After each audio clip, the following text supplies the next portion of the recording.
Jamani, Bwana asifiwe.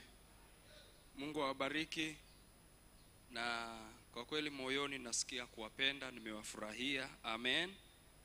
Jamani, amina. Asanteni sana, Mungu awabariki. Naomba nitumie fursa hii, kiukweli leo ni siku yetu ya mwisho ya kongamano letu. Naomba nimshukuru Mungu sana kwa ajili, nilikuwa najaribu kufikiria namna ambavyo Baba Askofu mkuu wetu mtoka mbali, namna ambavyo amekuwa yani moyo wake ulivyo kwenye hii idara ya uinjilisti. Jamani, amina. Kwa hiyo tunamshukuru Mungu sana kwamba idara hii ipo. Hebu tumpe Mungu makofi kwa ajili ya mtumishi wake, kwa namna ambavyo Mungu amemsaidia mpaka hii idara yetu inaendelea. Naamini unaendelea kumuombea baba yetu. Jamani, amina. Baba yetu makamu askofu hayupo hapa, lakini tunamshukuru sana kwa ajili ya masomo. Kwa kweli nimekubali kwamba mzee Muiche ni mwinjilisti. Na kueleza mzee Muiche ni mwinjilisti. Huwezi kuamini vitu vingi ambavyo mimi nilikuwa nataka kusema. Mzee Muiche kashamaliza vyote ndani ya huu muda mchache, mpaka anasema huyu mzee. Moja ya vitu ambavyo mwinjilisti anaelekezwa siku zote anapohubiri ni kushika Biblia. Hata kama wewe unaenda kutumia simu, lakini shika nini? Shika Biblia wakati unaenda kuhubiri. Amen. Kwa nini? Kwa sababu kuna watu wako kule wanataka kuona Biblia, yani simu yako hawana imani nayo, na watakuundia mashaka kwa sababu unashika nini? Unashika simu. Jamani, amina. Nawashukuru sana. Kama ambavyo nimesema, nimshukuru sana mtumishi wa Mungu mchungaji Chanjarika. Chanjarika ni mwinjilisti na mkereketwa wa injili kweli. Jamani, amina. Mara ya kwanza tulikutana hapa chuo cha Biblia 2009. Tulikutana hapa chuo cha Biblia 2009, tukahubiri mkutano mmoja pale. Siwezi kusahau kilichotokea kwenye ule mkutano. Jamani, amina. Siwezi kukitaja hapa, lakini wangapi mlikuwepo kwenye ule mkutano wa injili? Kuna matukio yalitokea pale ambayo leo mimi sitaki kusahau. Jamani, amina. Tunamshukuru Mungu sana pamoja na kamati yake. Mungu awabariki baba zangu maaskofu, Mungu awabariki. Asanteni sana. Naomba kwa sababu ya muda, naomba leo tuende tena haraka. Ni kama vile siku zetu ni chache. Jana tunakumbuka tulikuwa tunazungumzia muundo wa ujumbe wa kiinjilisti. Si sawa jamani? Tukifika hapo naomba uniruhusu niombe, alafu baada ya hapo tunaendelea. Naomba niombe. Baba, tunakushukuru kwa sababu wewe ni Mungu mwaminifu, wewe ni Mungu mkuu sana. Naomba neema Mungu. Ninajua wewe umetuwezesha kusimama hapa sio kwa akili zetu, Bwana ni kwa neema yako. Ninakushukuru kwa sababu ya kibali chako. Kushukuru Mungu, na ninanyenyekea mbele zako kwa kuwa wewe ni mwaminifu. Wabariki watu wako hawa ambao wewe umewaita toka mbali, ambao Mungu umeweka moto ndani yao, kwamba wataenda kuhubiri neno lako. Katika jina la Yesu ninakushukuru Mungu mkuu sana. Amen. Andiko letu ni lile ambalo tulilisoma ile siku ya kwanza. Tulisoma ile Luka ngapi jamani? Tulisoma ile Luka 4 mstari wa 16 ambao unasema, akaenda Nazareti hapo alipolelewa, na siku ya Sabato akaingia katika sinagogi kama ilivyokuwa desturi yake, akasimama ili asome. Akapewa kitabu cha nabii Isaya, akakifungua kitabu, akapata mahali palipoandikwa, Roho wa Bwana yu juu yangu, kwa maana amenitia mafuta kuwahubiri maskini habari njema, amenituma kuwatangazia wafungwa kufunguliwa kwao, na vipofu kupata kuona tena, kuwaacha huru waliosetwa, na kutangaza mwaka wa Bwana uliokubalika. Jamani, amina. Tulilipitia hilo andiko, tukaangalia vipengele mbalimbali. Jamani, amina. Sasa nikasema kwa sababu ya muda nitaomba twende moja kwa moja, kwa sababu kuna vitu vingi ambavyo tunahitaji kuviona kwa ajili ya kwa ajili ya kutusaidia kupata maarifa. Nilisema baba makamu askofu mkuu alisema kuhubiri injili ni kitu kimoja, jamani ya amina, lakini kuhubiri kwa ufasaha ni kitu kabisa. Kama huo ni wosia tunahitaji kupokea kwa baba makamu askofu mkuu, basi huo ni moja wapo, jamani ya amina. Kwa jana nikasema ujumbe wa kiinjilisti, nilisema utangulize dakika 5, nakumbuka alafu nikasema ujumbe wenyewe dakika 15 mpaka 20. Sasa hapa nikisema 15 mpaka 20, useme mimi kweli dakika 15 mpaka 20, unaweza ukaamua kwa mazingira yako, jamani ya amina. Hiyo 20, 25, 30 ni wewe, lakini hakikisha tu unahakikisha haupotei pale ambapo unakusudia na watu wako hawachoki, jamani ya amina. Wapendwa, Bwana asifiwe. Lakini nikasema hubiri injili chanya, jana tulizungumza hivyo, si ndio jamani lakini leo bila shaka leo kuna kipengele kingine C. Kama unakumbuka tuliandika ABC, si ndio Aya C, hubiri kwa udharura. Hubiri kwa udharura. Hubiri kwa udharura. Utaandika Wakorintho wa pili 6:2. Wakorintho wa pili 6:2. Inasema saa iliyokubalika ni sasa. Si sawa jamani Na saa ya kuokoka yani ni sasa, sio kesho. Jamani ya amina. Sasa kuhubiri kwa udharura, nataka niwaeleze mtu ambaye anahitaji kuokoka ni sawasawa. Mwinjilisti Bonke anasema ni sawasawa na mtu ambaye amezama kwenye maji, si sawa jamani, na anatapatapa, anajipiga pale, anataka kusema naomba uniokoe. Sasa unajua mtu wa aina hiyo yuko hapo, huwezi kumwambia ngoja kwanza nimalize kupika chai alafu nakuja kukuokoa. Jamani, si unanielewa Yani mtu anatapatapa, yani unamuona kabisa anaenda na anahitaji, amenyoosha mkono, anasema niokoe. Uwezi okay, nakuja kukuokoa, ngoja kwanza niongee kidogo na mtu fulani jambo. Yani ni udharura. Jamani, sawa. Wapendwa, Bwana asifiwe. Yani unapohubiri injili, ukiwa kwenye mkutano wa injili, umesimama pale kwenye kuhubiri injili, yani waonyeshe watu kwamba suala la kumpokea Yesu ni suala la kufa na kupona. Yani hivi nikimaliza kuhubiri, usipochukua maamuzi, kuna mambo mawili, yani unaenda jehanamu au lolote linaweza likakupata. Hatusemi utumie lugha ya kutisha, lakini ni udharura. Kwa mfano mimi nikisimama na rafiki yangu hapa, jamani sawa yani rafiki yangu hapa yuko hapa, amesimama hapa, alafu mimi kwa bahati mbaya, kwa bahati nzuri, ninaona nyoka mkubwa anakaribia kumsogelea, bado kama miguu mitatu, hatua 3. Unamwambiaje? Unaambia nani bwana rafiki unamwambia njoo, hebu sogea hivi kidogo, njoo sogea hivi. Lugha gani utasikia? Nyoka. Yeye hata angalia wala hata simama nyoka yuko wapi. Cha kwanza ni kutimua mbio, alafu baadaye ndio ataangalia nyoka yupo au hayupo. Jamani, si ni sawa?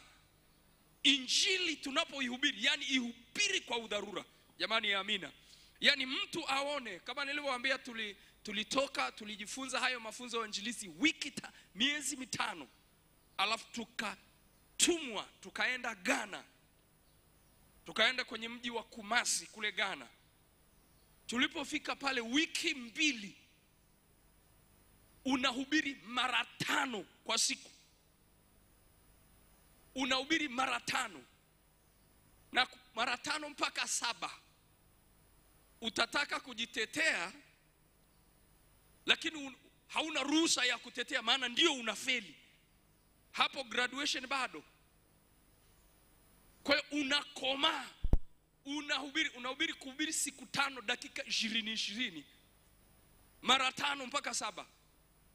Na jua la ule mji ni kali kuliko la Dar es Salaam. kwa sababu ni kama inapiga mahali fulani hapa. Jamani ya amina. Sasa injili tuliokuwa yani unahubiri na kueleza hivi, kanuni hii tulipotumia, mimi kwa mara ya kwanza ninaona watu wanakimbia. Daniel, kama upo unaweza uandae ile klipu ya mwisho ambaye hatukuangalia jana. Kwa hiyo unaona namna watu wanavyohubiri, wanavyokimbia. Jamani ya amina. Saa ya kwenda unapohubiri injili, hubiri injili kwa udharura. Jamani ya amina. Jambo D. Tuko pamoja. A tulisema hubiri injili. Si sawa jamani? Ni B nikasema hubiri injili chanya. Tuko pamoja jamani? C nimesema hubiri kwa udharura. Alafu D hubiri toba. Toba, watu watubu, hubiri toba. Tuko pamoja jamani? Hubiri toba. Wakorinto wa pili 5:17, taandika hiyo. Wakorinto wa pili 5:17. Toba. Sawa jamani? Hiyo ni D, nimesema toba. E, hubiri moyo wa Mungu. E, hubiri moyo wa Mungu. Hubiri moyo wa Mungu. Kwenye kuhubiri kipengele hiki, hubiri moyo wa Mungu, waeleze namna Mungu anavyowapenda watu wake. Jamani ya amina. Waeleze Mungu anavyowapenda wenye dhambi. Waeleze namna alivyomtoa mwanae wa pekee akamweka pale msalabani. Jamani ya amina. Waeleze namna ambavyo Yesu aliteseka pale msalabani kwa ajili ya dhambi zetu. Waeleze wokovu ni neema. Kuna watu wanautafuta lakini hawajaipata. Lakini bado ameleta hii injili, anataka wewe upate hiyo neema. Jamani ya amina. Wapendwa, Bwana asifiwe. Waeleze kwamba Mungu kama Baba hataki hata mtu mmoja apotee. Moyo wa Mungu. Jamani ya amina. Wapendwa, Bwana asifiwe. Maliza hapo. Ukimaliza hapo kuna eneo kidogo niende haraka. Kwa nimesema hubiri moyo wa Mungu. Unajua baba yetu mzee, baba yetu makamu wa askofu mkuu alizungumza kwa habari ya kuhubiri injili. Anasema nilikuwa nawaita, nataka kuwarekebisha. Kiukweli uzuri ni kwamba Mungu Bwana ana rehema nyingi. Jamani ya amina. Pamoja na pumba zetu tunazohubiri, lakini kwa kweli ana rehema nyingi, ila bado anaokoa. Jamani ya amina. Kabisa. Kwa hiyo nimesema hubiri toba. Na nilizungumza nikasema uzoefu unanionyesha kama mchungaji, mtu akiokoka kanisani bila ya kuhubiriwa dhambi, bila ya kutambua kazi iliyofanyika pale msalabani, hata heshimu wokovu, hata ujali. Umemhubiria tu kanisani, amekuja kwa sababu alipona, na kuambia hivi, akisharudi kwenye afya yake haoni kama hicho ni kitu cha muhimu sana. Wangapi mnakubaliana na mimi kwenye eneo hilo? Kabisa, yani akishapona, wachungaji simnao humo makanisani, yani unamuombea mtu, mmekomana pepo miezi 3. Maana anahitaji kusimamiwa. Maana kuna mtu sio tu kufunguliwa, anahitaji kushauriwa, anahitaji kulelewa. Kwa hiyo unamlea kwa miezi ya kutosha. Jamani ya amina. Kuna mtu aliniuliza siku ile ya kwanza ule ushuhuda wa wale ile familia niliyozungumza, aliniuliza ilikuwaje? Kimsingi walifunguliwa wote, wakarudi shule, maisha yakarudi, na wazazi wakarudi kwenye nyumba yao. Jamani ya amina. Bwana asifiwe. Kwa hiyo hapo sasa naomba andika hivi, mambo ya kuzingatia kwenye ujumbe wa injili. Mambo ya kuzingatia kwenye ujumbe wa injili. Mambo ya kuzingatia kwenye ujumbe wa injili. Mambo ya kuzingatia kwenye ujumbe wa injili. Moja, anasema ujenga urafiki na hadhira yako. Jenga urafiki na kusanyiko la mkutano. Jenga urafiki na kusanyiko la mkutano. Jenga urafiki na kusanyiko la mkutano. Jamani ya amina. Jenga urafiki na kusanyiko la mkutano. Yani watu wakupende, yani dakika tu ile unapoanza tu kuhubiri wanasema nimempenda mhubiri hata kabla hujahubiri. Kwa hiyo wewe fika, kwa mfano tuseme umekuja kuhubiri, labda umekuja kuhubiri wapi? Umeenda kuhubiri Makete. Jamani, sawa sawa. Wapendwa, Bwana asifiwe. Taja Makete, sijui kwa kuwa nimeoa huko. Lakini jenga, waambie jamani, nimeipenda hii nchi ya kwenu. Jamani, amina. Nimeipenda Makete, nimeipenda Dodoma. Nimependa Dodoma. Ningelikuwa ninaweza, ningekuja kuishi hapa, mahali hapa Dodoma. Jamani, amina. Unaona wazungu wanakuja Tanzania, wanasema nimezunguka kote, sijaona nchi nzuri kama Tanzania. Anaenda Kenya, anaendelea kurudi, nimezunguka kote, sijaona nchi nzuri kama Kenya. Anaenda Burundi, anasema nimezunguka kote, sijaona nchi nzuri kama Burundi. Anatafuta urafiki.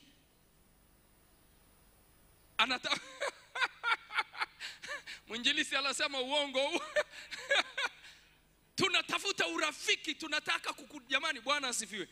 Nani anapenda kusemewa vibaya?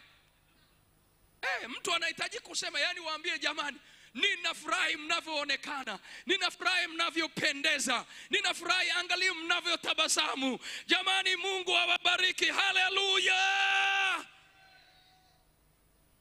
Unatengeneza urafiki na kusanyiko. Jamani, amina. Wafurahishe kama unaweza. Sawa jamani? Wafurahishe kidogo kama unaweza. Mzungu mmoja alizungumza, alihubiri, anasema kwa kweli mimi ninakotoka kule ni baridi. Anasema mimi kwa kweli jua la hapa limenipiga. Yani kwa kweli wewe niangalie tu, yani sura yangu imekuwa kama nyanya. Nimekuwa mwekundu kama nyanya. Sasa hiyo kitendo cha kusema nimekuwa mwekundu, watu wanafurahi. Angalau watu wanacheka. Jamani, amina. Ili kuwaandaa watu polepole. Jamani, amina. Lakini ukianza kuhubiri, lenga kwenye ujumbe. Usiwe na mizunguko mingi. Lenga kwenye ujumbe. Na mwinjilisti wewe sio mchungaji. Jamani, amina.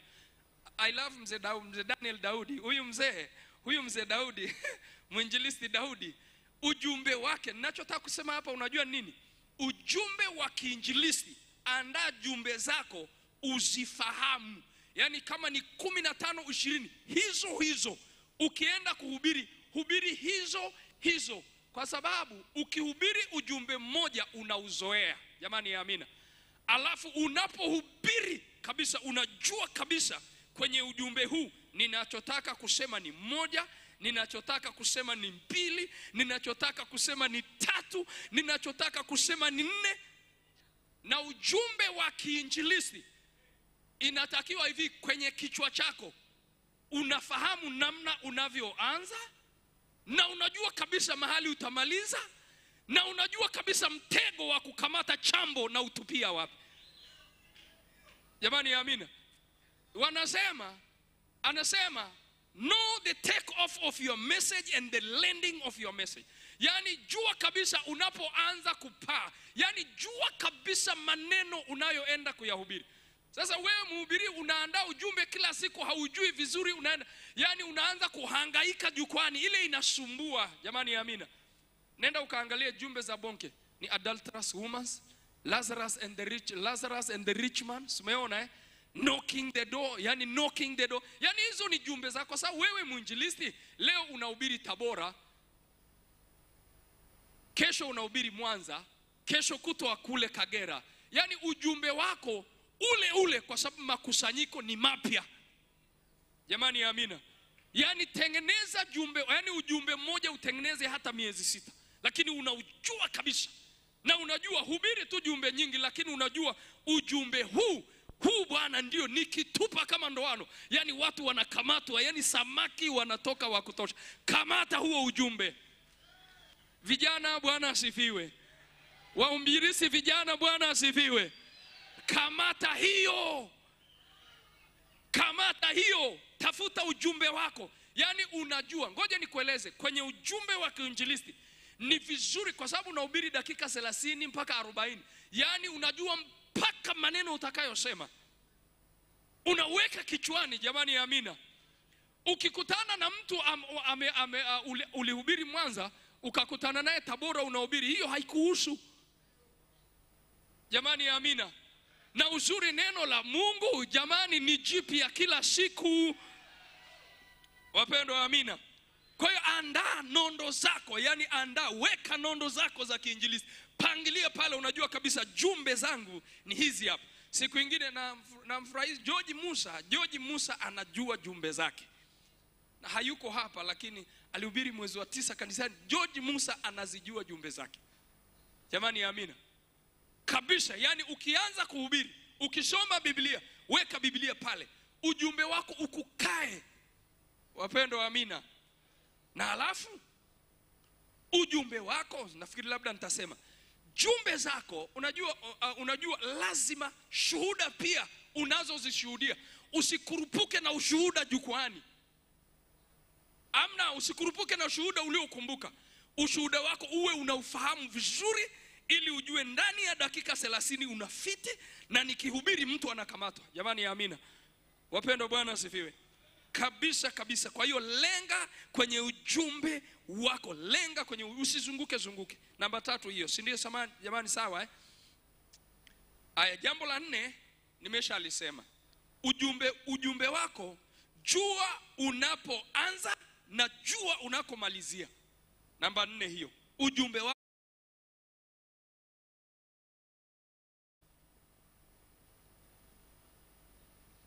Aya, naanza 1. Nimesema jenga urafiki na hadhira yako, yani makutano yako. Tuko pa sawa? Namba 2, wafurahishe watu wako. Angalau wajisikie yes. Unajua mtu akicheka anasikia kumbe huyu jamaa na kitu. Jamani, amina. Lakini isiwe kitu cha muda mrefu, sunanielewa? Yani unajua mahubiri ya injili ni swala la kufa na kupona. Yani tunazungumzia maisha ya mtu. Na kuchekesha mkutano mwanzo mpaka mwisho, nako sio salama. Nako sio, kwa sababu tunazungumzia mambo, yani tunazungumzia hatima ya mtu. Sasa kwenye hatima ya mtu watu wakicheka mpaka wanaenda kutubu wanacheka. Sidhani kama kuna mtu anaweza kwenda kutubu, hiyo toba sio yako. Jamani, amina. Kwa nimesema namba, angalau wafurahishi, ili kuna lugha ya Kiingereza wanasema build a rapport. Build, yani tengeneza yale mahusiano, tengeneza na mahusiano na kundi lako. Jamani, amina. Kama tunao. Jambo la 3 nimesema lenga kwenye ujumbe. Lenga kwenye pointi yako, unataka kusema nini. Yani kimsingi nimesema kichwani, unapoenda kuhubiri tayari unachotaka kusema, na unajua mahali ukitupa nduano hapa mtu lazima akamatwe. Jamani, amina.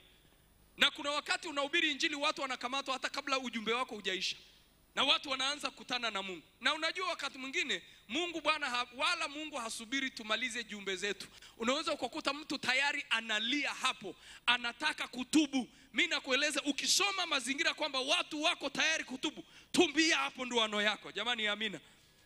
Wapendwa, Bwana asifiwe. Namba 4, ujumbe wako ujue unakoanzia na unakoishia. Umenielewa jamani? Jua mahali unapoanzia na kwenda kuishia. Mimi naamini vijana hapa wanasaidika. Kuna vijana nimekutana nao pale nje, vijana wa miaka 20, 22, 23, 24, lakini nataka niwaeleze, jua kabisa, yani jua mitego yako. Jamani, amina. Wapendwa, Bwana asifiwe. Aya, namba 5. Namba 5. Tuko pamoja? Usihubiri bila ushuhuda kamwe. Usihubiri bila ushuhuda kamwe. Yani usihubiri bila ushuhuda. Tafuta shuhuda zako zenye nguvu. Jamani, amina. Inawezekana ukawa ni ushuhuda wa kwenye Biblia. Mwinjilisti Daniel Daudi, mnakumbukaga ule ushuhuda wa Yona? Jiji anajua sana namna ambavyo Yona alitumbukia kwenye tumbo la nini? La samaki. Huyu mzee anajua sana. Toa ushuhuda wako wa kwenye Biblia. Jamani, amina. Lakini tafuta ushuhuda, inawezekana wa kwako binafsi, au tafuta ushuhuda mwingine wote ambao unaendana na ujumbe wako. Jamani, tuko pamoja? Yani kabisa, mimi nakueleza, ukishakuwa na hizo una haja ya kutukana watu. Amna. Utaanzia wapi wakati vitu vinateremka vyenyewe? Mahubiri umeandaa, jamani amina. Mahubiri umeandaa, si unanielewa? Mahubiri umeandaa, ushuhuda unao, yani kila kitu tayari unacho. Jamani amina. Kila kitu tayari unacho. Kwa hiyo unaweza ukajikuta ukahubiri. Na tulikuwa tunafundishwa kule chuoni, tulikuwa tunafundishwa namna ya kuhubiri kwa njia ya shuhuda. Jamani amina. Nataka nikueleze, kuna haja kubwa. Kuna haja kubwa ya kujua umuhimu wa kuhubiri na kuhubiri na nini jamani? Kuhubiri na ushuhuda. Jamani amina. Tafuta shuhuda unazozielewa. Usishuhudie watu kitu ambacho ukijui. Lakini usihubiri shuhuda wa uongo. Usihubiri ushuhuda wa nini? Lakini pia sasa sijui kama tutakubaliana hapa, sio lazima kukubaliana. Jamani amina. Sio lazima nini? Sio lazima tukubaliane. Anasema hivi, unajua Yesu alikuwa anatumia mifano. Jamani sawa sawa. Unajua kabisa mahubiri yako kuna mfano unaweza kuutengeneza mwenyewe wewe kama mfano. Sawa sawa jamani. Alafu ukaendana na ule ujumbe na ukawa wa kwako. Jamani amina. Kwa sababu unatafutia yani ni zana za kufundishia. Nataka nikueleze, watu wataelewa, ujumbe wako utafika. Jamani amina. Wapendwa, Bwana asifiwe. Wapendwa, Bwana asifiwe.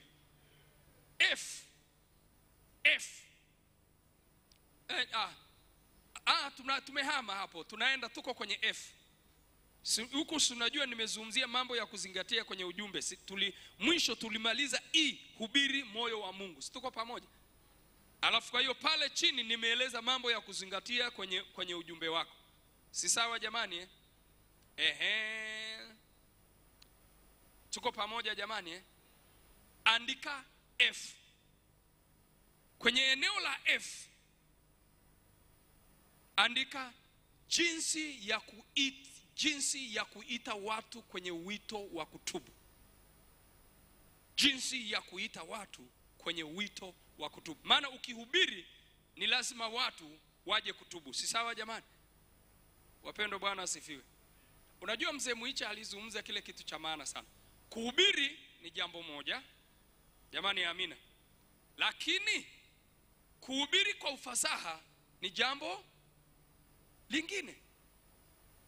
Kwa hiyo hivi vitu ni vya muhimu sana.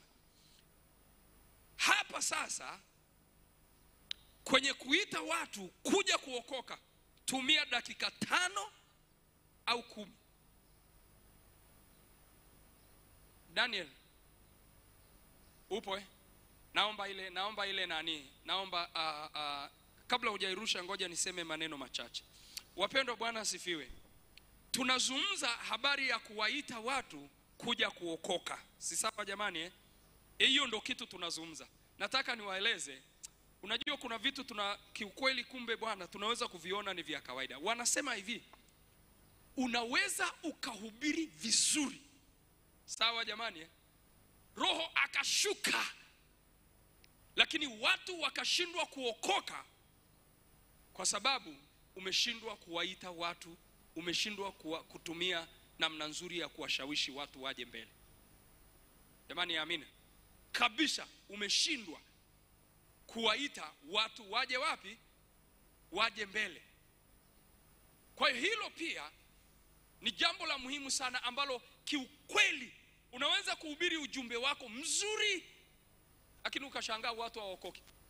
Au pia unaweza kuhubiri ujumbe mbaya mpaka mwenyewe unasema kwa kweli leo sijahubiri. Lakini ukimalizia vizuri kuita watu kuja kuokoka, wanaokoka ukilinganisha na ujumbe wako uliohubiri. Jamani amina. Sasa kwa hiyo kuna vitu hapa nilikuwa nataka nizungumze mambo kadhaa ya kutusaidia kwenye mambo ya kufanya kwenye wito wa kuwaita watu kuja kuokoka. Jamani amina. Wapendwa, Bwana asifiwe. Ili watu waje kufanya maamuzi. Tunaenda haraka. Amen. Tunaenda haraka kwa sababu muda wetu unaenda. Hiyo ni ya muhimu sana. Nilikwambia unaweza ukaanza ukahubiri vizuri, alafu mwisho wa siku ukajikuta hamna watu waliokoka. Moja ya vitu vilivyonifanya nikakata tamaa ya kucheza mpira, ngoja nikwambie, ndio hii leo nataka nikueleze. Nikiwa shule ya msingi darasa la 6, mimi kwa asili sisi ni wakimbiaji. Jamani, amina. Na unajua watu wa Manyara wanajua kukimbia. Jamani, amina. Na miaka hiyo uamsho uliopo ulikuwa ni kukimbia riadha. Sasa mimi ni mkimbiaji. Sasa tukawa tunacheza mpira uwanjani. Na kwa kuwa ni mkimbiaji, na kueleza hivi, nilichukua mpira kutoka goli la kwetu kule. Usiniulize nilikuwa nacheza namba ngapi kutoka goli la huku mpaka goli la kule. Nakwambia kwa sababu ya mbio, nilichenga watu katikati kote, nakimbia na mpira wangu, mabeki wote nikamaliza. Nikakimbia nikakutana na golikipa. Nakwambia golikipa nilimdanganya tu. Nilimlaza kushoto, kumbe mimi naenda kulia. Nakwambia nikabaki mimi na goli. Mimi na nini? Nakwambia kule mbele kilichokuwa kinatokea hiyo timu pinzani walikuwa wananizomea. Na walikuwa wanasema anakosa. Sasa unajua mabinti wana sauti fulani kali. Anakosa, nakwambia kupiga namna hii nje.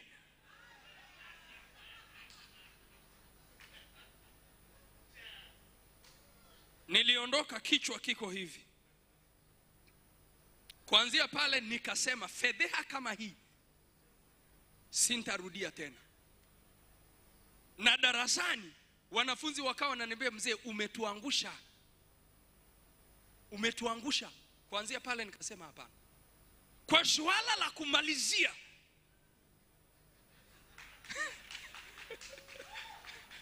swala la kumalizia kwenye mkutano wako wa injili, kuwaleta watu waje hapa mbele, ni kitu cha muhimu sana mwinjilisti.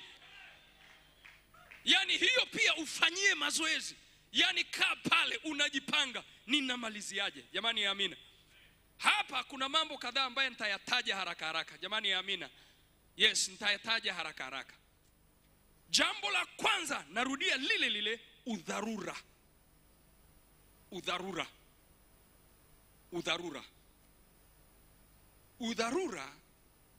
kama ambavyo ninasema, yani kile kitu cha kumuonyesha mtu ya kwamba usipofanya haya maamuzi leo, inawezekana leo ni siku yako ya mwisho anaongea na wewe. Jamani, amina. Kabisa. Yani unajua sasa tukihubiri injili, jamani, amina, yani muonyeshe mtu, yani hapo alipo kuna haja ya kufanya maamuzi. Kuna mfano mmoja anatoaga mwinjilisti mmoja anasema, nilimshuhudia binti. Nilipomshuhudia sana mwambie njoo uokoke, akasema mimi siokoki kwa sababu mimi na mchumba ambaye hampendi Yesu. Baadaye yule binti akaondoka. Pale hoteleni alikokwepo kuna roundabout. Kwa hiyo binti anavuka roundabout, akagongwa hapo na semitrela, kichwa kikapasuka. Ameacha mchumba na Yesu hana. Sunanielewa? Jamani, Bwana asifiwe.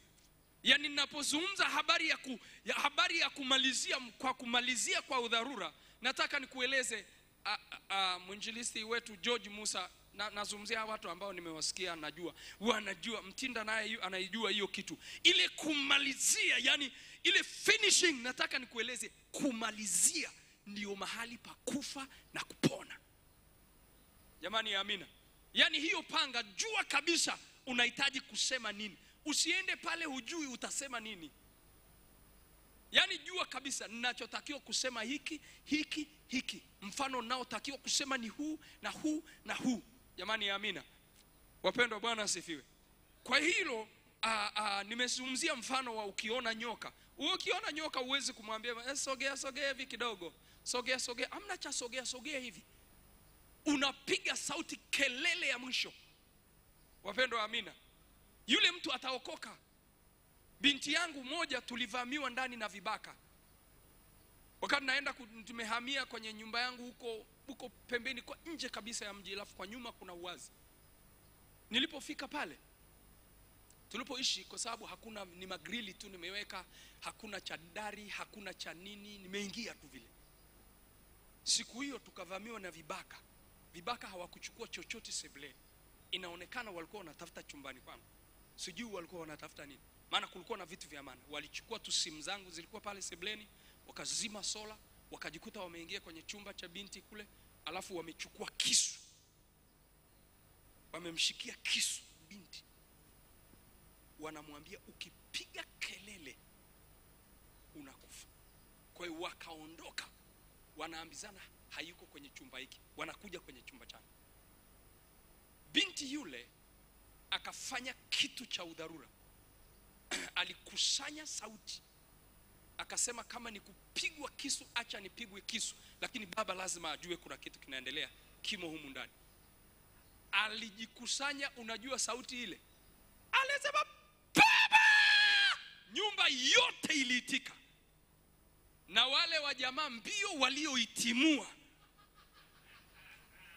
hawakutaka kujua chumba kiko. So unaona dharura imeokoa. Jamani, Bwana asifiwe. Sisi kutoka unapigwa maruerue, nyumba yote giza, kwa sababu tulikuwa tunatumia sola. Sasa wamechomoa sola, kwa hiyo sioni. Kwa hiyo unapomuita mtu kuja kuokoka, nataka nikueleze, sisahau tulipotoka kule tunahubiri kule, unaenda dakika 15 unahubiri, unaona kabisa namna ambavyo unahubiri. Yani unamkuta mama wa watu alikuwa anachoma mahindi, yani akaacha mahindi akakimbia kuja kutubu, kurudi mahindi yote yameungua. Baadaye unatoa tu huruma, unasema ngoja nimpe angalau hela kidogo, kwa sababu hakuja kupoteza, ili asije akaichukia injili kwa sababu mahindi yake yameungua. Jamani, amina. Udharura, nataka nikueleze, kuna watu yani watu watakimbia. Jamani, amina. Daniel niwekee hiyo clip tuione mara moja. Weka hiyo marafiki mara moja. Weka hapo, alafu nataka kuwaonyesha. Jambo la pili, andika haraka baada ya udharura, ni shauku yako wewe kama mhubiri. Shauku, yani moto ulio nao. Moto ulio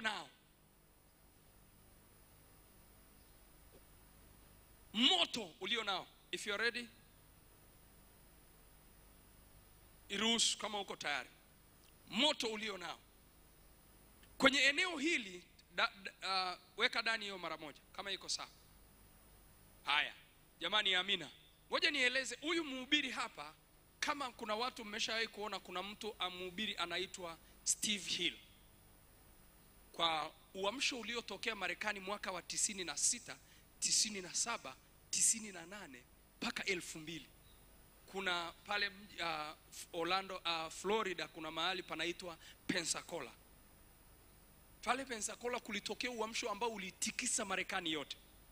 Na huyu mzee, moja ya vitu ambavyo anavyo ni kuwashawishi watu kuja kufanya maamuzi ya kuokoka. Na kueleza hivi, ukimsikiliza utaona namna ambavyo kwa kweli ananania. Hebu naomba sauti, alafu anza moja.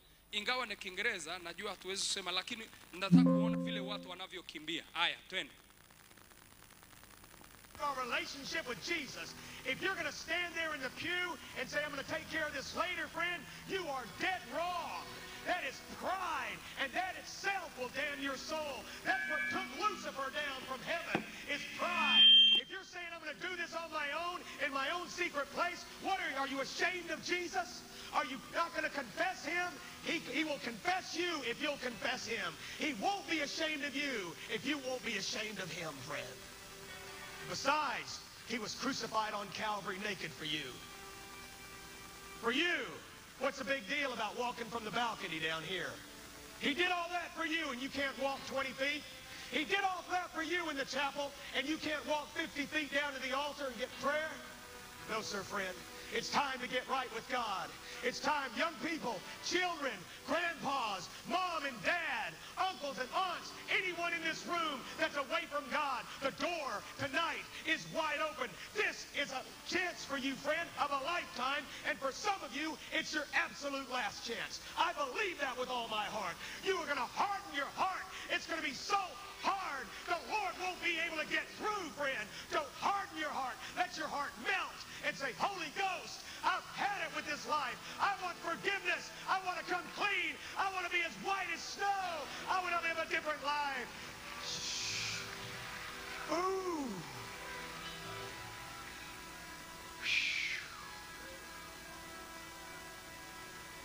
Charity, we're going to wait on Run to the Mercy Seat. Right now, I want the choir, I want you to sing like you've never sung before. As soon as they begin singing, if you need forgiveness, if you're away from God, I want you to come right now. Come right now.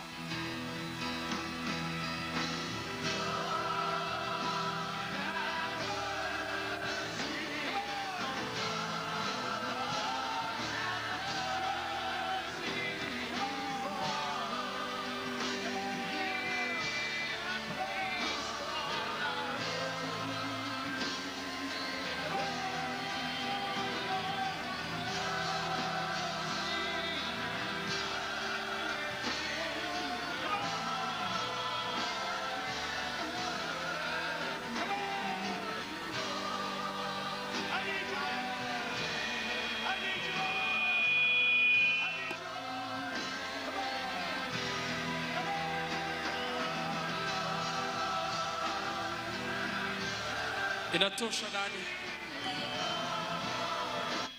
Naona sijui imeenda haraka, lakini kuna kipengele hapo unaona vile watu wanakimbia. Jamani, amina. Watu wanakimbia kwa sababu yani wanaona kwa kweli bila ya mimi kutubu inawezekana kuna kitu kibaya kinaenda kunipata. Jamani, amina. Kwa hiyo ni ya muhimu. Hebu twende mara moja. Jambo la pili nimesema shauku yako. Kwenye eneo la shauku nataka nikueleze, mhubiri ukihubiri unahubiri macho yako yaonyeshe na yenyewe yanahubiri. Jamani, amina. Mwili wako, yani kile ambacho unakihubiri, yani hata mtu akigongana unaonyesha, unazungumza habari ya watu kutubu, mwili wako, akili yako, fahamu zako, yani unaona kabisa, unamaanisha kwamba hiki ni kitu cha hatari. Jamani, amina. Sio unataka watu watubu alafu wewe unacheka. Jamani, joeni jamani, kuna namna fulani unaona inapunguza nini? Unapunguza ule udharura. Jamani, amina. Na shauku. Jambo la tatu, hubiri kwa mamlaka. Jambo la tatu, hubiri kwa mamlaka. Andika hapo, hubiri kwa mamlaka. Jamani, amina. Tunajua Biblia inasema nimewapa amri ya kukanyaga nyoka na nge na nguvu zote za yule nani? Tutasoma kwenye kitabu cha Luka ngapi? 10. Jamani, amina. Haya, jambo la 4. Haraka. Jambo la 4 ni uwe jasiri. Yani usiogope kuwaita watu. Usiogope kabisa kuwaita watu. Jamani, amina. Jambo la 5, toa muda. Jambo la 5, toa muda wa wahudumu kuandika waongofu watu waliokata shauri. Jamani, amina.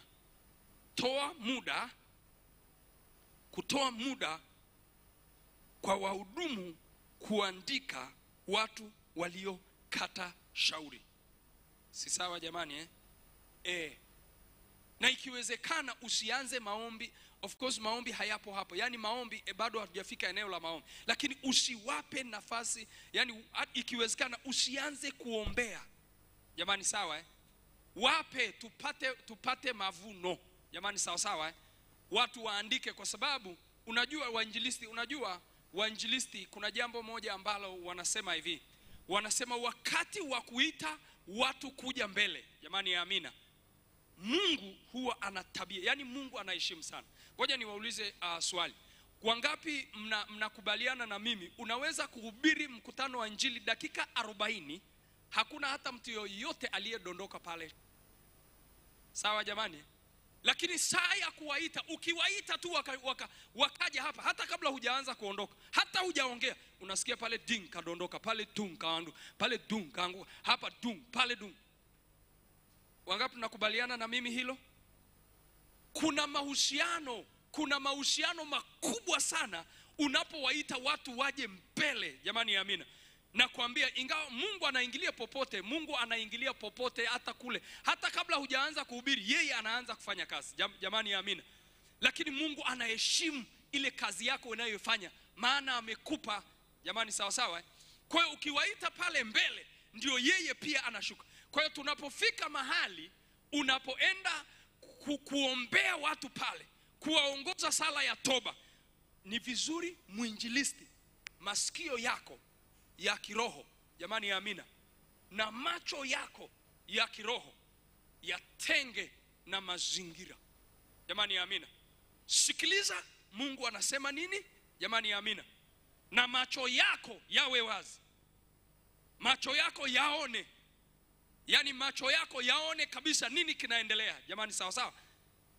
Lakini hakikisha ni saa ya kumsikiliza Mungu, kwa sababu Mungu anashuka kwenye mazingira kama hayo. Jamani ya amina. Wapendwa, Bwana asifiwe. Kwa hiyo mahali pale ni saa ya muhimu sana, na kama mhubiri, kwa sababu ule mkutano ni wa kwako, naomba uwe serious. Jamani sawa sawa. Wewe ndio, ule mkutano ni wa kwako. Hakuna watu kuzunguka. Yani ukisema watu kimya, uwanja wote unatakiwa ukae kimya. Jamani sawa sawa. Kwa sababu that's serious business. Kabisa, ikiwezekana ongea na mchungaji mwenyeji, ya kwamba saa ya kwenda kufanya biashara ya Mungu, yani watu wote watulie. Jamani ya amina. Mimi kanisani, mhubiri akihubiri, mimi kanisani, mimi shukagi chini, mimi nakaaga pale chini. Washirika wa mavuno wanajua, hawa wakina James wanajua. Mimi nakaa pale naangalia nani anafanya uzembe, hayuko serious. Mimi nikifika na teremka, wala siangalie ni mkutano penzi kabisa. Baadaye wanasimulia na baba nani. Kwa sababu ngoja nikueleze, swala la roho ya mtu kuokoka is a serious business. Yani sisi hatufanyi kuokoa mtu alafu wengine wanacheka hapa. Hamna, hatucheki. Pale ni mahali serious. Ukifika, mchungaji mwenyeji ajue na washirika wake wajue, ila sasa usiwaambie jukwani, waambie kule chemba. Jamani sawa sawa. Waambie kabisa. Yani tunapofika, unajua nini kitatokea? Kutatokea nidhamu. Alafu ile nidhamu ya utulivu, Mungu ndio anapenda kutembea pale. Jamani ya amina. Wapendwa, Bwana asifiwe. Kwa hiyo muhimu sana. Jamani ya amina. Kwa hiyo nimemaliza hayo mambo matano. Bwana asifiwe. Kwa hiyo nimesema la kwanza, udharura unapoita watu kuja mbele. Jamani sawa. Shauku, yani we mwenyewe uonyeshe kwamba hilo jambo linakugusa. Mamlaka, lazima uwe na mamlaka. Jambo la 4 nimesema uwe jasiri. Ukifika pale uwe jasiri. Wapendwa, Bwana asifiwe. Lakini jambo la 5 nimesema toa muda wa watu wale wenyeji kuandika waongofu wapya, wale waliokata shauri. Jamani ya amina. Sawa. Hapo ukimaliza, twende kwenye pointi nyingine. Jamani ya amina. Andika jinsi ya kuombea wagonjwa. Jinsi ya kuombea wagonjwa. Tamani tutaenda haraka. Tamani kabisa, mkurugenzi alisema leo ni siku ya mwisho. Na kule kwetu Usukumani wanasema tonge la mwisho linakomba mboga. Jinsi ya kuombea wagonjwa. Maombezi ya wagonjwa yanatakiwa na yenyewe yachukue dakika 30. Ukiamua kuendelea ni wewe. Jamani sawa. Wapendwa, Bwana asifiwe. Kuna watu wanajuaga kukomaa na wagonjwa. Yaani mimi na jamani nawapa salute. Kuna watu wanajua kukoma. Kuna wainjilisti akishamaliza mahubiri anakoma swala la kuombea. Yaani ukishamaliza sasa, kwa sababu mkutano umemaliza, kama serikali haikuzuii unaweza ukaombea kwa muda wa kutosha. Jamani amina. Kwa sababu ndo tunamalizia, hatukuzuii. Jamani sawa sawa Wapendwa, Bwana asifiwe. Kwa hiyo jinsi ya kuombea wagonjwa na kutajia mambo kadhaa ya kufanya. Moja, alika wagonjwa waje mbele. Nataka nikimbie haraka. Jamani amina. Alika wagonjwa waje mbele. Hasa kwenye mikutano yetu ya kawaida. Jamani amina. Ukiwa na mkutano kama huo mega crusade ambaye baba muangalizi mkurugenzi wetu amezungumza, unaweza kuombea watu huko, alafu baadaye ukasikia Mungu ana tabia ya kuwaponya watu wake huko. Jamani amina. Wapendwa, Bwana asifiwe. Wakija mbele, kama wanakuja mbele, wakija mbele, naomba uwaombee kwa mazingira kabisa, yani unawaona kabisa na macho yao kwao. Sawa jamani. Sasa tuna uzoefu huu, ni kumwambia kila mmoja aweke mkono wake mahali anapoumwa. Sawa jamani. Akija mbele sisi, au hata kama ni kwenye kusanyiko, kila mmoja aweke mkono wake mahali anapoumwa. Kama ni kifua aweke kifua, kama ni kichwa aweke kichwani, kama ni miguu aweke miguuni. Kuna maeneo mengine hayawekeki mkono, lakini wewe mwambie kama hayawekeki, sio mahali pa kuweka mkono, weka mkono kifuani. Jamani sawa Wapendwa, tuko pamoja Hii tunaijua na tunawekaga. Kwa hiyo hakikisha unapoombea ni uso kwa uso, yani unaangalia kabisa moja. Yani unajua kwa kawaida ukimwangalia mtu anaona kabisa kumbe ameniona. Si akili nasema hivyo, si ndio hivyo moja. Jamani amina. Lakini jambo la tatu. La pili. La tatu nimesema la kwanza alika wagonjwa waje mbele. Jambo la pili nimesema wakija mbele ongea nao uso kwa uso. Yani moja kwa moja, yani uso kwa uso. Jamani tuko pamoja Lakini jambo la tatu, wajengee imani. Wajengee nini? Wajengee imani. Kwa sababu ni dakika 30, soma hata mstari wa Biblia utakao wajengea imani. Kwa mfano Luka 5:12 hadi 13. Sintafungua hapa. Luka 5:12 hadi 13. Wasomee mstari wa Biblia. Waambie Yesu aliwaponya. Jamani amina. Kwenye suala la kupona mambo ni mawili. Mungu anaponya, hatuna mashaka. Jamani amina. Lakini je, unaamini kwamba Mungu atakuponya? Si sawa jamani Jamani si ni sawa? Maana unajua kuponya kuna suala la kukubali, unataka au hutaki. Na kama hutaki Mungu hahangaiki na wewe, si ni sawa jamani? Je, unataka? Kwa wajengee watu imani. Nataka nikueleze hapo, waeleze hata ushuhuda wa mtu aliyeponywa. Kama mkutano ni siku ya pili au ya tatu, waeleze huyu aliponywa, ikiwezekana mlete. Jamani ya amina. Wapendwa, Bwana asifiwe. Naomba naomba niende haraka. Jamani ya amina. Naenda jambo la 4. Sawa jamani Jambo la 4, waeleze mponyaji ni Yesu. Jamani ya amina. Waeleze mponyaji ni Yesu, sio wewe. Waeleze mponyaji ni Yesu. Waambie kabisa mimi siponyi, lakini anayeponya ni Yesu. Jamani sawa Na ni muhimu sana. Haya maneno ni madogo lakini ni ya muhimu sana. Wakati mwingine kibinadamu tunajisahau. Jamani sawa Unajisahau, kuna namna unaweza ukajisikia ukajikuta umesahau. Tamka, waambie anayeponya sio mimi, ila anayeponya ni Yesu. Jamani sawa wasomee mistari kama Isaya 53:5. Isaya 53:5. Utasoma wakati mwingine, jamani amina, waeleze mponyaji ni Yesu, na wahakikishie, waeleze yuko hapa. Sawa jamani Yes. Namba tatu nimesema wajenge imani ya kupona.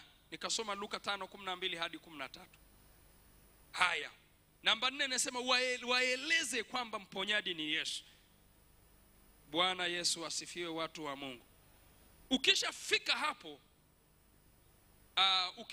hapo, wakati huo unapoendelea, anza kuwaombea. Jamani sawa Anza kuwaombea. Namba hiyo sasa ni namba ngapi? Namba 6 Namba 5. Anza kuombea. Namba 5, anza kuombea. Anza kuombea. Usisahau mwinjilisti. Mponyaji sio wewe, si sawa Na mponyaji sio mhubiri. Na ukifika pale, tumia muda wa kutosha. Wakati mwingine unapoenda kuhubiri, orodhesha magonjwa yote unayoyafahamu duniani. Usiorodheshe mafua tu. Orodhesha, we taja cancer, we taja malaria, we taja kifua kikuu, taja ukimwi, taja sickle cell. Jamani amina. Taja magonjwa yote. Yani unaposimama pale, anza magonjwa yote. Yani kwamba kwa jina la Yesu ninakemea cancer, kwa jina la Yesu ninakemea malaria, kwa jina la Yesu nakemea ukimwi, kwa jina la Yesu nakemea hali ya kupooza, kwa jina la Yesu nakemea magonjwa. Yani kemea. Jamani amina. Mara nyingi unajua, mara nyingi tunakuwa na hofu imani, na unaona nikiombea cancer itapona. Kweli inapona jamani amina. Wapendwa, Bwana asifiwe. Cancer inapona. Nakimbizana, nimebakiza dakika 10 kidogo na 10 nakimbizana hapa, lakini jambo lingine, ukishawaombea, ukishamaliza, kemea hayo mashetani na kila kitu. Jamani sawa Jambo la 6 Jambo la 6, waulize kama mtu anasikia kwamba amepona. Waambie, nataka kujua kama kuna mtu amepona. Hebu jaribu kama ulikuwa huwezi, kama ulikuwa kifua kinabana, hebu jaribu sasa. Hebu jaribu kupumua. Jamani amina. Kama miguu ilikuwa inauma, hebu jaribu. Jamani amina. Kama mgongo ulikuwa unauma huwezi kuinama, hebu jaribu kuinama. Kama ulikuwa huwezi kukimbia, hebu jaribu kukimbia. Yani tengeneza yale. Nataka nikueleze hivi, inawezekana unamwambia hivyo wala mgongo hajapona. Jamani amina. Lakini anapoenda tu kuanza, anapojaribu tu kukimbia, unaweza kushangaa mgongo hapo kwisha, miguu hapo kwisha, kichwa pale, kila kitu. Yani saa hizo ndivyo ambavyo Mungu anafanya kazi. Jamani amina. Wapendwa, Bwana asifiwe.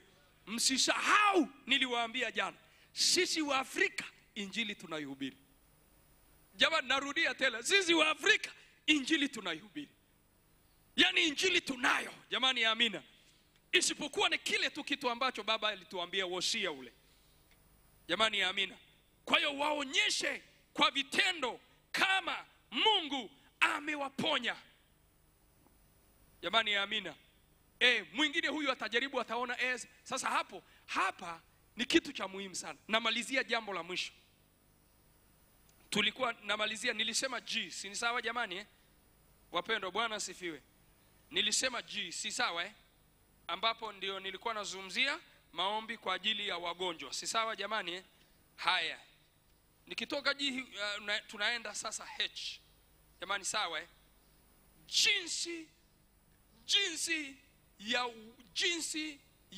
Jinsi ya kukusanya shuhuda. Jinsi ya watu kushuhudia. Ngoja tutumie ile, nimeandika Kiswahili kigumu sana. Jinsi ya watu kushuhudia jukwaani. Wapendwa, Bwana asifiwe. Jinsi ya watu kushuhudia. Wangapi tuna imani Mungu ataenda kutumia mikutano ya mikubwa? Wangapi tunaamini namna hiyo? Mimi naamini. Jamani amina. Na ninakueleza maeneo tunayofanya makosa ni kama haya. ya jinsi ya kushuhudia maeneo haya. Wapendwa, Bwana asifiwe. Jambo la kwanza hapa, jambo la kwanza kwenye eneo la kushuhudia, andaa mtu. Andaa nini? Andaa mtu, muweke pale, kwa sababu wewe uko hapa jukwani. Sawa jamani? Andaa mtu ambaye watu wote walioponywa waende pale. Tuko pamoja? Waende wapi jamani? Waende pale. Waende pale. Wakifika pale, huyo mtu mueleze watu ambao unawataka waje hapa. Mwingine anasema nilikuwa na mafua, baadaye mafua yameondoka. Huo sio ushuhuda wa kuleta hapa. Si sawa jamani? Huyu unambariki tu, Mungu akubariki, wewe nenda. Wala mwingine anasema wakati nimeingia tu hapa kichwa kikaanza kuuna, baada ya mkutano kuhubiriwa nikasikia nimepona. Huo nao sio ushuhuda wenye nguvu sana, ingawa ni ushuhuda. Jamani, amina. Wapendwa, Bwana asifiwe. Yaani pale yule jamaa aseme hivi, nilikuja hapa kwenye mkutano, nilikuwa nina shida kubwa, ataje shida. Jamani, sawa sawa? Nilikuwa siwezi hata kutembea. Nilikuwa nasikia upande mmoja umepooza. Sasa hivi ninasikia nimekuwa mzima. Huyo apande. Jamani, amina. Huyo afanyaje? Kwa hiyo kuwe na mtu ambaye anawasubiria pale. Jamani, amina. Wainjilisti wa kimataifa, Bwana asifiwe. Wainjilisti wa kimataifa, jamani, Bwana asifiwe. Kwa hiyo yuko pale, anafika hapa. Wapendwa, Bwana asifiwe. Kwa hiyo akifika hapo, kuna maswali ambayo unatakiwa umuulize. Nilikuwa naomba msaada wa injilisi wangu watatu hapa, njoeni kidogo, na naomba tuombe. Naomba tu wainjilisi watatu. Njoo mzee wangu Mbugi, rafiki yangu, na mzee Mbwambo. Jamani, sawa sawa? Setting ya namna ya setting ya karibuni. Njoeni hapa. Wewe naomba uchukue mic ile. Mzee Mbwambo, chukua mic. Wewe simama hapa. Wewe chukua. Fikiri nadhani mtu wa nne nadhani hatuna haja. Wewe tulia baba. Labda kama unahubiri kule nchi nyingine unahitaji mtafsiri ndio yule pale. Njoo rafiki. Huyu mtafsiri atasimama hapa. Jamani, sawa sawa? Alafu huyu hapa ni mshika mic. Tuko pamoja? Na huyu hapa ni mgonjwa aliyepona. Yaani mimi mhubiri kusiwe na kitu kitakachonizuia watu wasinione. Situko pamoja? Na huyu mgonjwa asizuiliwe. Yaani kule lazima wamuone. Jamani, amina. Mtu wa mic akae mahali fulani. Kwa mfano nikiwa hapa amesogea. Akiwa hapa, huyu hapa asituzuie, wala asikae hapa wala asikae hapa, yani hapa akae kwa mbali. Mimi nikimuongelesha nitamuuliza, unaitwa nani? Unampa mic? Unaitwa? Unampa yeye. Yani mpe aongee. Yani we kazi yako ni kumpa mic. Jamani, amina. Naitwa Steven Msongole. Steven Msongole. Steven Msongole, ulikuwa una shida gani Steven? Nilikuwa siwezi kulala miaka 20. Ulikuwa huwezi kulala miaka 20? Kweli kabisa. Nini kikatokea? Wakati unaomba nikaona nguvu ya ajabu. Na ile nguvu nikaona nimeinuka, alafu na mgongo ulionitesa miaka 20 pale nikapona. Jamani, haleluya! Mshangilia Yesu, mshangilia Yesu. Jamani, amina. Unaona huyu jamaa alivyoiweka Jamani, Bwana asifiwe. Ngoja nikwambie mhubiri, mahubiri yako kuna mahusiano makubwa na namna ushuhuda utakavyotolewa vizuri hapa. Jamani, tuko pamoja? Yani kuna mahusiano makubwa. Alafu mgonjwa haruhusiwi kupewa mic. Ni kosa kabisa mgonjwa kupewa mic. Anaweza akawa na pepo akaitumia akakupiga nayo uwanjani. Au mgonjwa haruhusiwi kushika nini? Anaweza ukimpa mic, anaweza akaongea kitu cha hovyo. Si unanielewa? Jamani, amina. Haya, baada ya kusema kwamba sasa muujiza ule ukitokea, nitakueleza kwa mtiririko vitu utakavyoandika, usiandike kwa sasa hivi. Baada ya hapo anaeleza, unanielewa jamani? Unamuuliza swali, nani amekuponya? Ni Yesu. Anasema ni nani? Sasa mwingine hatasema ni Yesu, mwingine atasema ni Gewe au Mjaki, unanielewa? Maana hajui haya mambo jamani, si ni sawa? Au atasema Mungu. Ni sawa aseme Mungu au nini, lakini ni muhimu sana aseme ni Yesu. Jamani, amina. Maana tuko kwenye biashara ya kumnadi Yesu. Wapendwa, Bwana asifiwe. Kwa hiyo tuna nani amekuponya? Ni Yesu. Umeelewa? Hebu jaribu mgongo wako, hebu pima mgongo wako. Hebu jaribu, hebu pima. Hebu ruka. Hebu twende tukimbie, hebu twende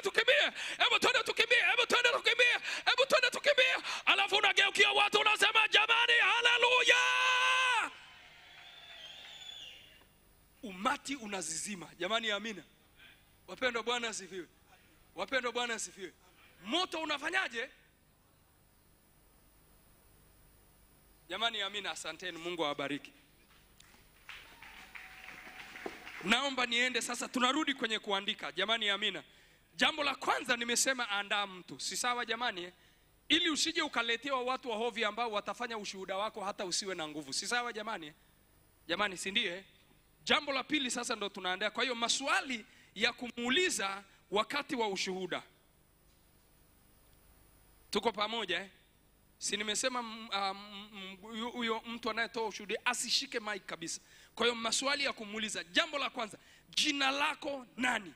Maswali ya kumuuliza. Jina lako nani? Atataja jina lake. Jamani, amina. Nimesema maswali ya kumuuliza wakati unafanya ushuhuda. Si sawa jamani? Jina lako nani? Jambo la pili, muulize ulikuwa na shida gani? Sawa jamani? Ulikuwa na shida gani? Ulikuwa na tatizo gani?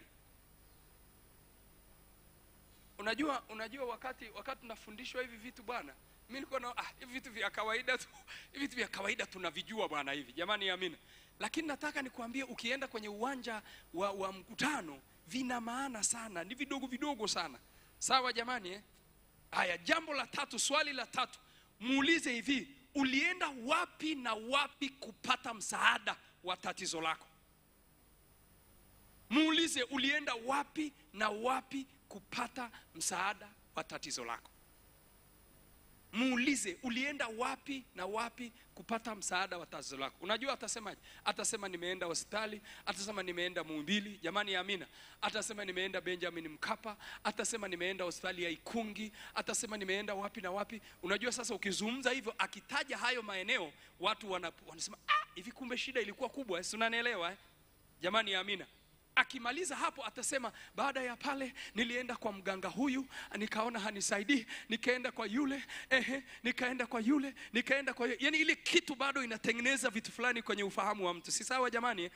Yani wale wanaosikiliza kule wanasema Mungu wangu, jamani, ameteseka namna hii. Si unanielewa? Ameenda kwa waganga. Jamani, atataja mpaka baadhi ya wahubiri wengine ambao ameenda, wengine mahubiri matapeli na nini, atataja. Wewe usijali, acha ataje. Jamani, amina. Naona ndege amekuja kusikiliza injili. Jamani, amina. Hiyo nayo ni somo. Kwa hiyo mtu muulize ulienda wapi na wapi kupata msaada. Na kimbizana na muda jamani. Sawa jamani? Haya, jambo la 4 sasa. Muulize nini kimetokea wakati wa maombi. Sasa atataja kama alivyosema. Jamani, sawa? Alafu mwambie nimesema jambo la 4, nini kimetokea wakati wa maombi. Si sawa jamani? Atasema atataja ugonjwa. Sasa kila ugonjwa una namna yake ya kujaribu. Si sawa jamani? Kama ni kipofu utamfanyia mikono namna unanielewa? Nimenyoosha vidole vingapi? Hebu fuatilisha kidole changu, angalia kidole changu. Hebu angalia. Haya, utanyanyua karatasi. Nimebeba nini? Unanielewa? Jamani, sawa?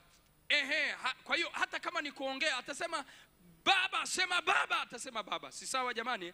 Na mbinu, yani vitu za aina hiyo, ili kuonyesha ya kwamba hicho kitu kimetokea. Jamani ya amina, wapendwa, Bwana asifiwe. Namba 5, muulize kama nilivyosema, nani amekuponya?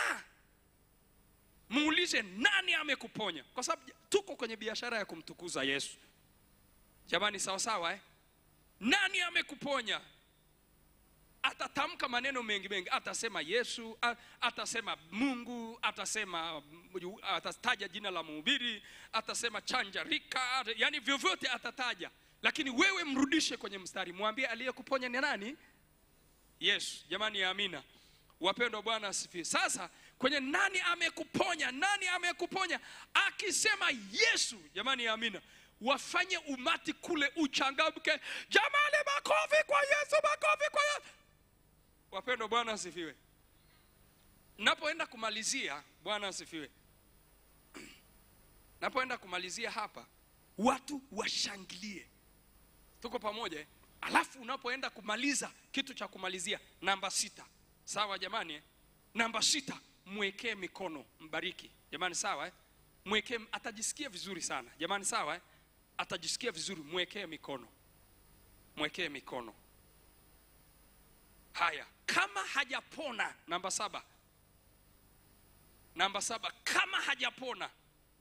Na wajamaa wengine wanakomaaga, umepona? Sijapona. Umepona? Sijapona. Ulikuwa na shida gani? Nilikuwa nasikia mashida ya mgongo. Bado ipo. Unajua kitu cha kufanya, muombe tena mara ya pili. Jamani ya amina.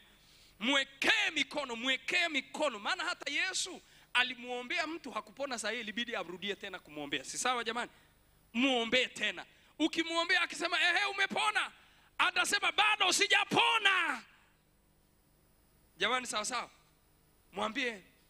Mwekee tena mikono, mwambie nina kwa jina la Yesu Mungu akakuponya wakati huu. Alafu mwambie muamini Mungu. Yesu anaweza akakuponya hata wakati unatembea kwenda njani. Wengine aliwaponya usiku, wengine walienda hawajapona, lakini baadaye wameamka wako wazima. Yani unamtia moyo. Yani nakueleza hivi, anaenda nyumbani ana matarajio atapona njiani au atapona usiku. Na Mungu ni mwaminifu. Kwani si tuna watu tumewaombea jamani wakapona? Si sawa jamani Wapendwa, Bwana asifiwe. Kwa hiyo mtie moyo. Na wainjilisti, Bwana asifiwe. Na unajua moja ya vitu hata kwenye uinjilisti tulipita darasa, wenzetu wameadvance, wenzetu wameenda mbali, wenzetu wanafundishwa hata sauti. Mimi nimewahi kushangaa eti kuna mtu ana PhD ya mambo ya sauti. PhD, yani ana PhD ya mambo, yani ni professor, yani ana PhD ya amesomea sauti. Na hata sauti ya kiinjilisti, wainjilisti, ile sauti Yesu anakuponya, Yesu anakuponya, Yesu anakuponya, ule ni ile sauti sio ya kuhubiria umati mkubwa wa watu. Hiyo sauti Yesu anakuponya, Yesu anakuponya, Yesu anakuponya. Yes, sauti ya mwinjilisti ni hii: Yesu atakuponya, Yesu atakuponya, Yesu atakuponya, Yesu atakuponya. Hiyo sio sauti ya mwinjilisti. Yesu atakuponya. Jamani amina. Yesu atakuponya. Yesu yuko hapa. Yesu yuko hapa. Yuko hapa. Kuna sauti inaitwa project. Hilo ni somo la siku nzima. Hilo somo mimi ninaenda kuproject kwa maana ya kwenda kutoa sauti. Daniel Kolenda amenisimamia na niangalia hivi. Paka moyoni nasema kwa nini ananisogelea? Sauti, kuna sauti ya kiinjili. Wanasema sauti ya mwinjili. Sauti ina tabia, ukitaka sauti iende, usizungumzie kwenye koo. Yesu anakuponya. Inatokea wapi? Yesu anakuponya. Iko wapi? Kwanza utachoka, jamani amina. Utaumia, jamani sawa sawa Utatoka pale huna nguvu. Lakini sauti ya kiinjilisti inatakiwa, wanasema inatoka hapa alafu inagonga hapo, alafu Yesu atakuponya. Yesu atakuponya. Jamani amina. Hebu sema Yesu atakuponya. Usiongelea hapa. Sema Yesu atakuponya. Unaisikia inatokea wapi? Alafu inaenda wapi? Koo halina shida. Yesu atakuponya. Hilo ni somo lingine. Jamani, Bwana asifiwe. Hamba tusimame wainjilisti. Wainjilisti naomba tusimame. Wainjilisti naomba tusimame.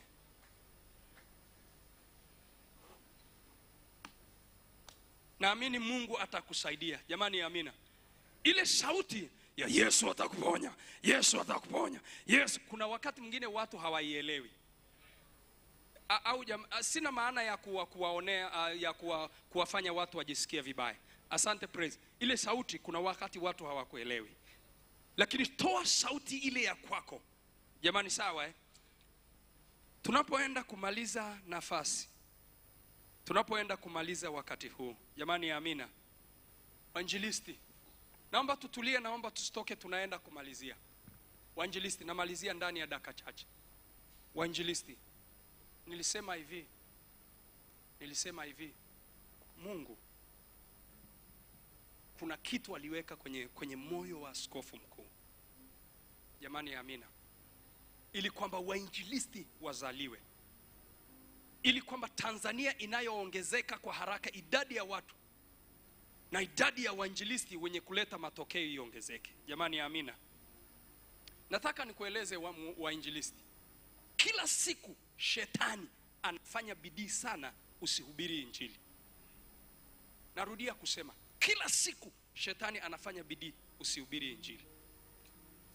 Wakati mimi nimetoka Ghana na kuja Tanzania, siwezi kukueleza nilivyokuwa nataka. Haya mambo niliyoongea hapa sijaweza kuhubiri popote. Sijahubiri hata kwenye jimbo. Shetani alichukia sana. Nimefika nyumbani baada ya kufika siku 4 tu. Siku 4 Mungu akanionyesha usiku nalala. Akanionyesha sauti inaniambia mchana kabisa nimepumzika, nyumba yako inaungua leo. Ile sauti nikapuuza. Usiku ile sauti ikanijia. Siku ya pili nikaona niko mahali pa hatari sana. Mahali pa hatari sana. Alafu ni kama nimeanguka. Ngoja nikuonyeshe mfano. Ni kama kwenye mlima semi-trailer inakuja kule, alafu wewe umeanguka katikati ya barabara. Unataka uondoke katikati ya barabara, huwezi kwa sababu umeanguka. Unatamani angalau mtu akuvute, maana semi-trailer inakuja haitasimama. Si unasikia moyoni kuna namna unasikia unatamani kulia. Nimetoka pale ni ule usiku, ni ile ndoto. Siku iliyofuata nikasikia sauti inaniambia, amka, nyumba yako inaungua. Sauti, na nataka kuamka, nimeshindwa. Lakini kweli kuamka nasikia harufu ya moshi. Baada ya kufungua namna hii, kufungua mlango wa chumbani kutokea koridoni, kweli moshi umejaa koridoni. Kwenda kuangalia, ni moto kweli. Na usiku wakati ule nilikuwa nasikia sauti inaniambia, nyumba ikiungua utaiokoaje familia yako? Nikasema nitabomoa mlango wa sebuleni. Kwa ile sauti niliposikia nyumba inaungua, nikawa mtulivu, nikawahi, nikamwamsha mke wangu kwa sababu ilikuwa ni saa 7 kwenda saa 8, nikamgusa namna, alo, amka. Sasa sikutaka kumshtua kwa sababu niliona atachanganyikiwa. Na huku akili inaniambia kuna watoto watashtuka. Kwa hiyo akili inawaza nifungue milango ya watoto nivunje mara moja. Nikamwambia, halo, amka. Alipoamka, nini jamani, saa hizi unajua usingizi. Nikaambia kuna moto jikoni. Moto. Kwa hiyo alipoamka tu nimejua ameshtuka. Nikawahi chumba cha watoto, nikakimbia, nikafungua milango ikawa wazi. Sasa ndo naanza kupambana na moto. Jamani, amina. Na ni moto kweli. Watoto walipika nyama. Walipopika nyama, usingizi ukawapitia, wakaacha sufuria iko jikoni, nyama imeungua mpaka sufuria imeungua. Hivyo vitu nilionyesha siku kadhaa kabla. Baada ya pale nikaugua kwa muda mrefu. Nikwambia mwaka mzima sikuhubiri. Baadaye siku ya Mungu kuniponya, niliona watu wawili wananijia, mijitu ni kama wanadamu sio wanadamu. Wa kwanza anakuja mwanamke. Wanakuja wamenikasirikia na mimi nimekasirika kupambana nao. Nilipowaona nimekasirika na wasubiri. Walipoona nimekasirika, wakageuka, wakakata kona kama wanaenda kushoto kwangu. Ndipo nikaona hawakuwa binadamu wa kawaida. Ilikuwa ni mapepo. Wainjilisti, nataka niwaeleze, sijahubiri mwaka mzima. Ndio maana kwenye idara ya uinjilisti nilipotea. Nataka niwaeleze, muda wa kuhubiri injili ni huu tulio nao, sio kesho. Muda wa kuhubiri injili ni leo ukiwa na afya yako. Jamani, amina. Na unajua, ngoja nikueleze. Kuna wakati, kuna mtu alielezea mfano akasema, kulikuwa na mashetani matatu yanaongea. Yanasema tufanyaje ili watu wasiokolewe. Mmoja akasema, mimi naenda kuwaambia Biblia sio neno la Mungu. Mwingine anasema, hamna, hutaweza. Wa pili akasema, nitaenda kuwaambia Yesu sio Mungu. Mwingine, hapana, ngoja nikuambie, hawatakubali. Watatu akaenda kaambia, Mungu, naenda kuwaambia Mungu hayupo. Sasa akaja pepo mwenye akili sana, akawaambia, sikilize, hayo yote hayatawasaidia. Yule akawasaidia ili watu wasiokoke. Mimi nitaenda kuwaambia ni vizuri kuokoka. Kila kitu, Biblia ni ya kweli, Yesu ni wa kweli na Mungu si wa kweli, lakini sio sasa. Sio sasa hivi, subiri kidogo. Kwa hiyo na mwinjilisti, shetani anasema, anakutengenezea mazingira, anakuambia saa ya kuhubiri injili sio sasa. Saa ya kuhubiri injili ni kesho. Rafiki yangu, kesho hatujapewa. Tanzania inapotea, kesho hatujapewa. Na Mungu ametupa leo. Mungu ametupa leo. Mungu ametupa leo. Na tusisahau, Mungu anatusubiri. Anasema, nimewapa miaka mingi ya kuhubiri neno la Mungu, nikawajalia afya njema. Hamkuhubiri neno langu na hamkupanda neno langu kwenye mioyo ya watu. Na Tanzania ikipotea, tunadaiwa sisi. Mbeya ikipotea, tunadaiwa sisi. Na Biblia inasema, mkipewa vingi utadaiwa vingi.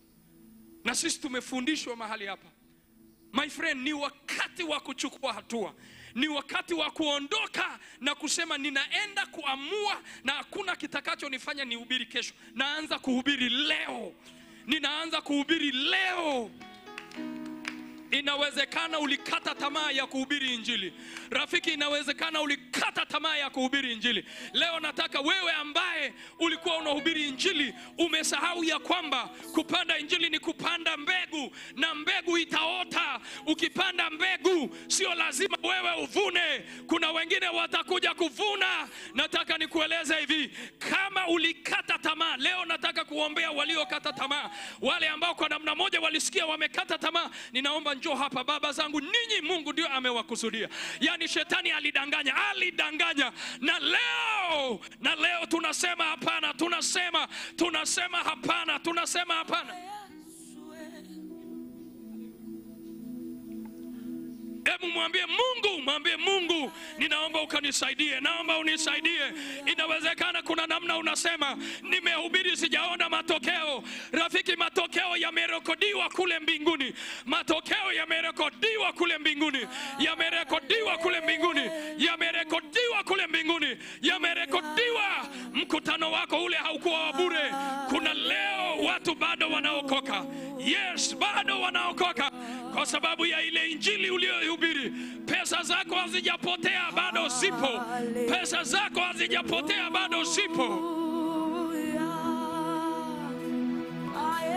Na wengine wote tunaweza kusogea kama unatamani kwenda kuomba pamoja. Sogea, tunaenda kuomba pamoja. Tunaenda kuomba pamoja, sogea tu mahali hapa. Usogea mahali hapa, twende tukaombe pamoja. Raba shakarianda boseke.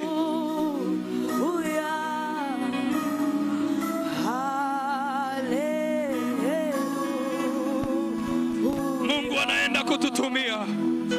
Mungu anaenda kututumia. Mungu anaenda kututumia. Haleluya. Imba haleluya, imba haleluya.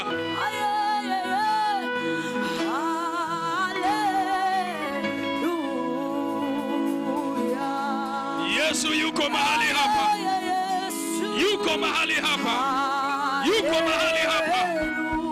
Yuko mahali hapa. Haleluya, haleluya, haleluya, haleluya.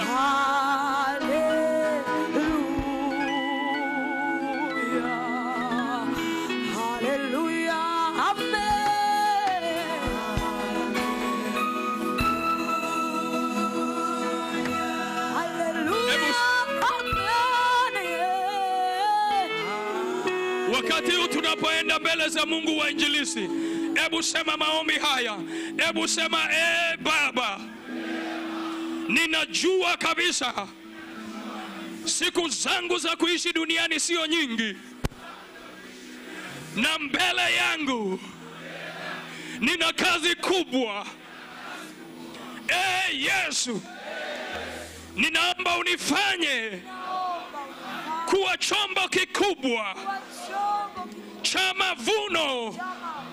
Ninaomba unisamehe, nilikata tamaa.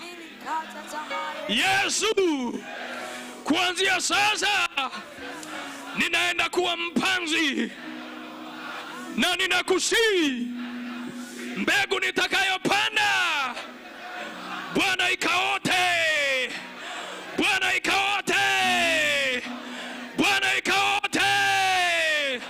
Bwana ikaote. Bwana nipe nguvu. Nipe nguvu. Nipe moyo wa huruma, kuwahurumia wanaopotea. Bwana nipe mbio. Washa moto. Washa moto ndani yangu. Moto ndani yangu. Bwana nisaidie. Bwana nisaidie. Bwana nisaidie. Bwana nisaidie. Hebu nenda mbele za Mungu, mwambie Bwana, ninaomba nguvu zako sasa. Mwambie Bwana, ninaomba nguvu zako. Tulihubiri habari ya Roho Mtakatifu. Nguvu za Bwana ziko mahali hapa. Nguvu za Bwana ziko mahali hapa. Nguvu za Bwana ziko mahali hapa. Nguvu za Bwana ziko mahali hapa. Pokea uweza. Pokea uweza. Pokea uweza. Pokea uweza. Pokea uweza. Pokea uweza. Pokea uweza. Pokea uweza. Pokea uweza. Pokea uweza. Pokea uweza. Pokea uweza. Mwinjilisti pokea. Mwinjilisti pokea. Mwinjilisti pokea. Afya ulionayo. Afya ulionayo. Afya ulionayo. Afya ulionayo. Afya ulionayo. Afya ulionayo. Nenda kahubiri neno la Bwana. Nenda kahubiri neno la Bwana. Nenda kahubiri neno la Bwana. Afya ulionayo. Afya ulionayo. Muda. Muda. Muda. Muda. Mungu amekupa muda. Mungu amekupa muda. Mungu amekupa muda. Mungu amekupa muda. Mungu amekupa watu wa kuwahubiri. Mungu amekupa watu. Mungu amekupa watu. Mungu amekupa watu. Mungu amekupa watu. Mungu amekupa watu. Mungu amekupa watu. Mungu amekupa watu.